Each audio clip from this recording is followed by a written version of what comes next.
Astro connect के ज्योतिष कार्यक्रम में आपका हार्दिक स्वागत है। नमस्कार। 6 दशकों के बाद 10 फरवरी से 12 फरवरी के बीच 6 ग्रहों का अद्भुत संयोग मकर राशि में होने जा रहा है। इतने ग्रहों का एक साथ में मकर राशि में भ्रमण होना देश दुनिया में महत्वपूर्ण शुभाशुभ घटनाओं का संकेत करता है।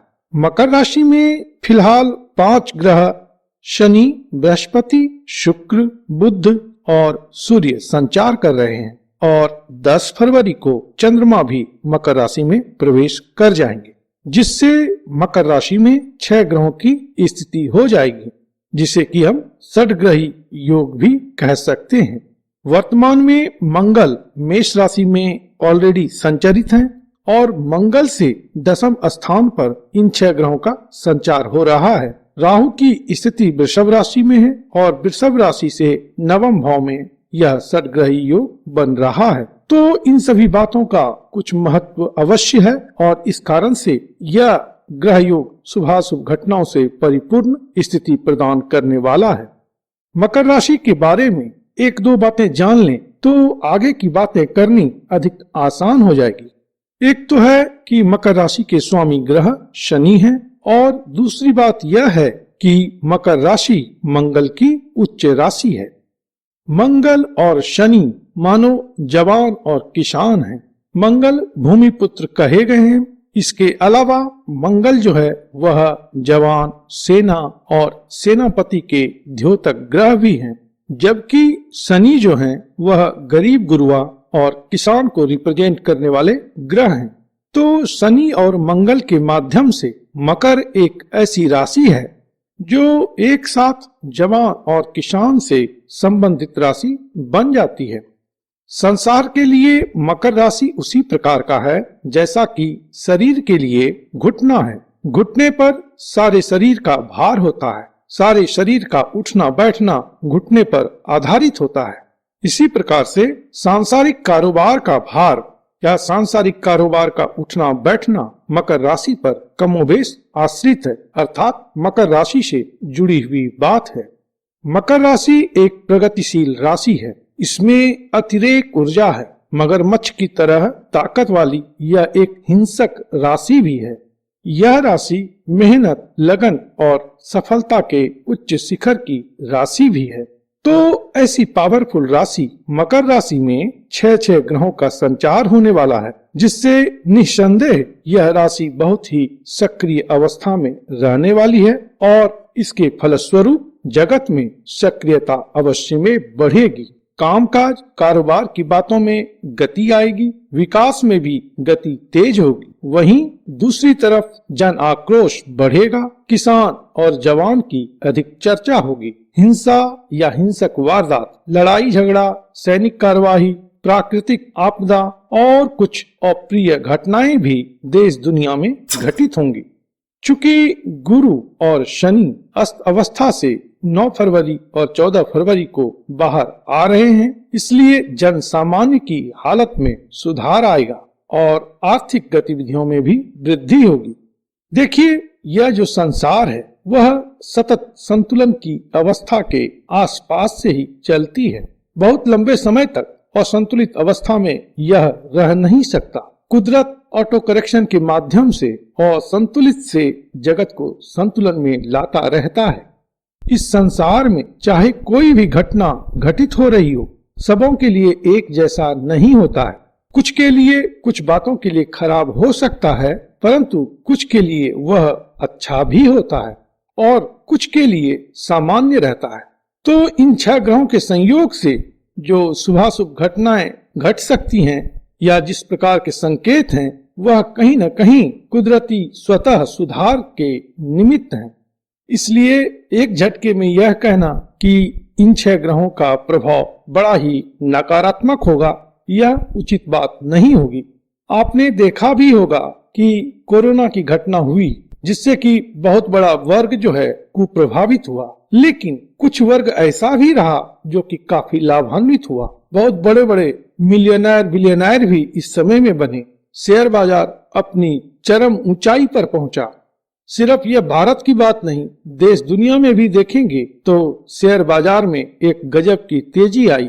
ऑनलाइन का मार्केट अधिक बढ़ा। ऑनलाइन के एस्पेक्ट को लोगों ने अधिक शिद्दत के साथ महसूस किया। इसी प्रकार से कई क्षेत्र हैं जिससे जुड़े लोग इससे लाभान्वित भी हुए और कुछ लोगों के लिए यह सामान्य सा ही रहा। किसी भी घटना को आप उठा करके देख लें तो उसमें लगभग इस प्रकार की बातें आएंगी ही, क्योंकि यह कुदरत का नियम है। वह एकांगी मार्ग पर नहीं चलता, वह साथ साथ में उसको ऑटो करेक्ट भी करते जाता है। जैसे कोई चीज निर्मित हो रहा है तो ठीक उसी समय में कोई चीज ढह भी रहा है और ठीक उसी समय में कोई चीज बढ़ भी रहा है। तो यह जो है डिस्ट्रक्शन, क्रिएशन, प्रिजर्वेशन, ये सारी बातें एक साथ में घटित हो रही हैं इस प्रकृति में।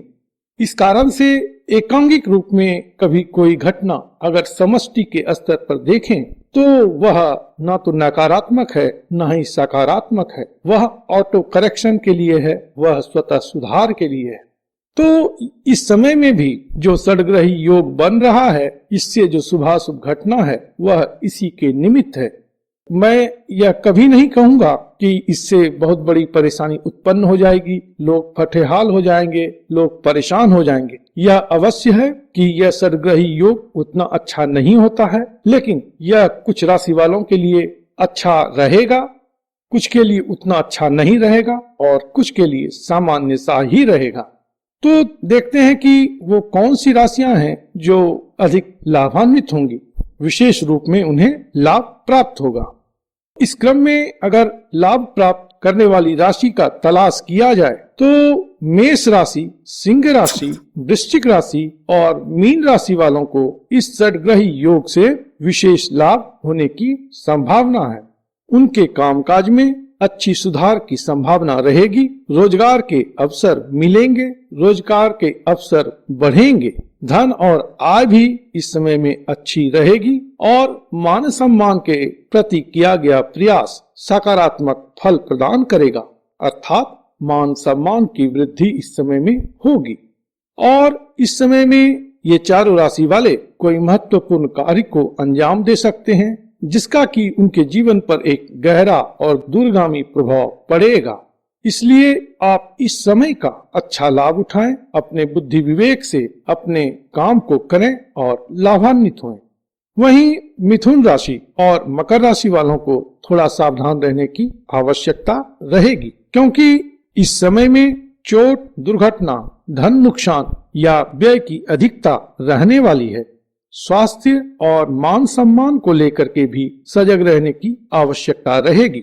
मिथुन राशि वालों के लिए एक विशेष बात मैं यह बताऊंगा कि इस समय में आपको कुछ अनुभव इस प्रकार का हो सकता है जिसमें कि आप कुछ विचलित हों, कुछ आप दुखी महसूस करें, लेकिन ये बातें बेवजह नहीं है। यह आपके जीवन को एक नई दिशा देने के लिए आवश्यक है।